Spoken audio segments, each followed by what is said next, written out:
Labas vakaras, mėly mano gerbėjai žmonės. Norėjau kreiptis į jūs,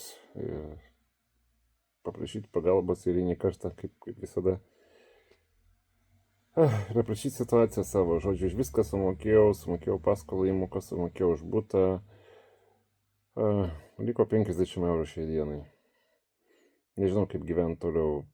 Čia yra viena bėda. Antra bėda yra tokia, kad šiuo metu yra tik viena moteris, kuri yra serganti, turi depresiją ir negali būti tik po 2-3 paras maksimum. Tai va, tai šiandien yra pirma para, kaip jinai yra ir nežinau, kas bus, aišku, po kelių dienų. Tai va, žmogus kiek gali, tiek padeda, iš širdies stengiasi, tai va tokios problemos. Tai jau gali finansiškai kažkiek padėti, jau gali surasti žmogų. Būsiu be galo dėkingas ir labai atsiprašau, kad taip prašau jūsų.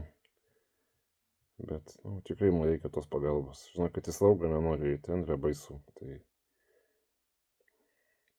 jau galit padėti, būčiau dėkingas. Ir gero vakaro jums.